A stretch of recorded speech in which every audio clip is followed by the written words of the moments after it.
Right. Well, I think the best thing you can do is that when you have that happen in a local police department, it's time for a new chief of police. And if the mayor won't do that, then it's time to get rid of the mayor of the town. Time to run him out of office. And it's also time to elect a good sheriff too. So that's the best short-term remedy, aside from reaching out to individual officers, is to, if you have a corrupt official who's not complying with the Constitution, you need to vote them out of office or have them canned. Obama was this great savior. He was invincible. He was going to save the earth. And it doesn't matter if they make him head of the United Nations Security Council. It doesn't matter if they give him all these awards to be the Nobel Peace Prize winner. It seems the whole world is starting to really get wise that Obama's a fraud. Well, it's like with the G20. That's where you saw the puppet masters coming together. And, frankly, everyone that protested at 9/12 in D.C. Should have been at G20, because that's who's really pulling the strings. But instead they went to the puppets. So it's going to take a little bit of time to wake people up, and of course we're running out of time.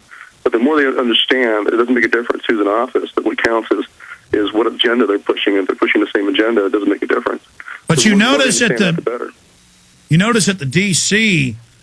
event, there wasn't as much security, but when the real masters came into town in Pittsburgh, it was off the charts. In fact, that was an earlier question I had for you that I forgot to get back to after the break, Stuart. Did you see the videos of people dressed in Army uniforms grabbing protesters off the street and putting them in cars and driving away? And then, yes. And then later the G20 came out and said those were our private security people? Well, they said they were part of that multi-jurisdictional security force. I believe those were police officers. Yeah, G20 said they were part of their private security force. But so they're secret police. I mean, what do you think that was about? Well, I mean, what was it about to just grab the guy off the street like that? Intimidation is one point. If you black bag someone off the street, it makes everybody else on the street go, "Oh, wow, I shouldn't be out here," So, but again, I was in D.C. for the 9/12 protest, and the contrast between that and G20 is striking. And of course, one problem is you have rock throwing, so-called anarchists at the G20, and that causes trouble for the other protesters. But the answer, of course, for the police is to arrest the rock throwers, not to pepper spray and sound cannon everybody. Exactly. You got 10 foundation-funded brats out there throwing rocks. You go arrest them, not the 2,000 peaceful people. But the cops know that. Those guys work for them. For thousands of years, Native American... Devil in the skies, oh yes you are, devil in the skies. But I've got time next hour. I'm going to play it. Ron Paul slams neocon Graham for angry white guy attack. Neocon Lindsey Graham resorted to race pimping the other night when he attacked Congressman Ron Paul for representing angry white men, to which Paul responded on CNN by pointing out that Graham represents the exact opposite of true conservatism. He's pro-carbon tax, pro-Sonia Sotomayor. I mean, the Republican leadership are sickening criminals. They're violating the Constitution and the Bill of Rights, and they're getting more and more desperate. Stuart Rhodes is our guest. I do want to take some of your phone calls in this segment and the next, and Dr. Paul Craig Roberts is going to be joining us. We're going to go to Ronnie, Scott, and Karen here in just a moment. But you do have your event coming up in Las Vegas, the first big annual event out there. Tell us about that. It's the first Oath Keepers National Convention, and we'll be having Sheriff Mack speak, and we'll be having Lieutenant Commander Guy Cunningham hopefully speaking as well, and we're having a class on command structure by active duty Navy Lieutenant Commander David Gilley. But the main point is to get together Oath Keeper leadership and those who are interested in helping with Oath Keepers and spreading the message.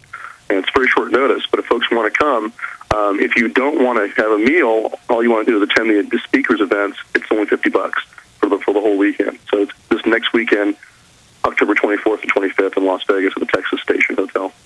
Oathkeepers.org to find out more. And you don't have to be former military to be part of it, right? No, you don't have to be former military or police to help us spread the message. You can be an associate member of Oath Keepers, or you don't even have to join. Just come and learn about what we're doing and help us spread the message. You bet. You don't have to spend a dime if you don't want to. Very, very exciting. Let's talk to Ronnie in Texas. Ronnie, you're on the air. Go ahead.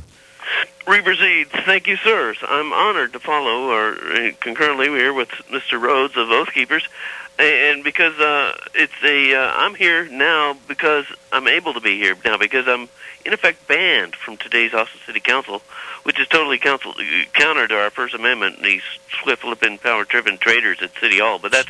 Sir, do you have a question or comment for Mr. Rhodes?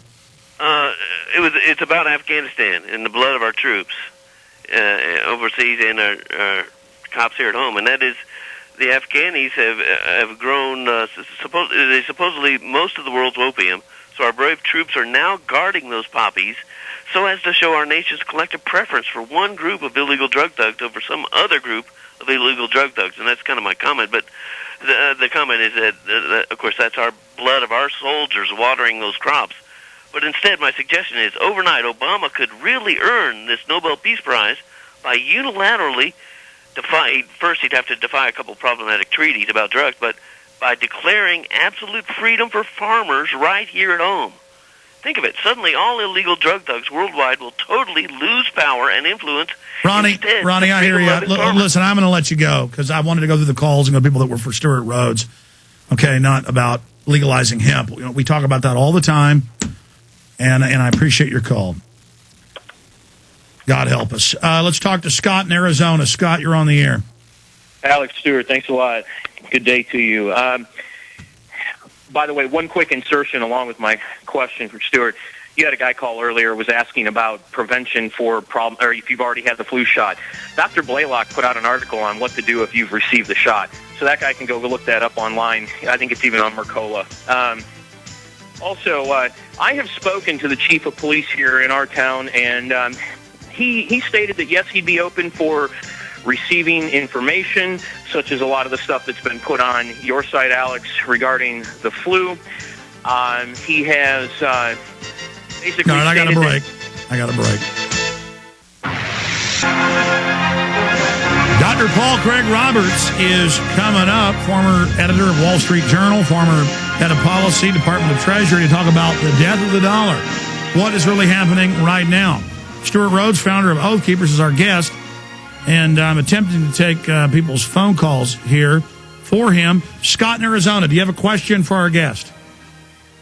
Yeah, I do. I would like for him to address possibly how to maybe take it a step further when it comes to the chief of police, maybe even, and also for whatever it's worth. I know the chief of police here talks a lot with the head of the fire department too, and how he might suggest some in routes to bring more awareness regarding violations of the Constitution, the flu issue, and one last thing to add to that, Alex, I think this would be an excellent way for people to get the word out, whether it be copy or DVDs to give them out, or even do like the Sherry 10-penny flyers. I've handed them out at our school, but the other thing is, besides handing it out at your schools, Halloween. Put a copy in every kid's basket and send it home and let the parents pick it out and read it and find it. It's a national holiday. We can expose this massively if people will go make the copies and put it in every single pumpkin that they get at their front door. So, but extrapolate, if you would, please, a little further on the chief of police and, talking to the chief of police about this I didn't know they were handing pumpkins out of people's doors. Got kids dragging giant bags of pumpkins. No, I mean, you can give them the, the sugar candies or whatever, and then with it have the candy folded up in a note, a letter to them. Thanks for the call. Absolutely. I mean, if we do what Scott's talking about, all of us should start interfacing with our fellow humans instead of just watching TV all day. This tyranny will start dissipating. Absolutely. On our website, you can go and find free PDF downloads of our brochures and push cards, and just print them up on your home computer and hand them out. And our DVD, we're going to start selling on our website too, but you can also get it through $1 DVD Project. He has a cheaper DVD you can buy and burn it. Take it home and burn it, copy it, and send it out. We don't care about you copying our stuff. Go for it and spread it around everywhere. Just let them know about Oath Keepers. That's the best thing to do is get them to our website. Then they read other officers talking to them face to face on our website, in text and on video. That's the strongest way. But another thing to do in your local community is throw a big barbecue. Throw a party, invite all the local police, all the local firefighters, and all the veterans, and get them to know each other and become friends. That's the strongest thing you can do right now in your community, is to make sure that you break down that wall of separation between the veterans and the police. And call it a tea party. Call it, whatever name you want. So it's what it is: patriotic and mainline. Call it Veterans Appreciation Day or whatever. But invite the police and the firefighters to come together with the veterans. Call it what you want. Yeah, we're the real patriots. Stop letting the offshore bankers and their little crooked groups like the Southern Poverty Law Center and others run around and say they're the patriots, and that because we're pro-America, we're the bad people. No, we're the real Americans. And I go back to Ron Paul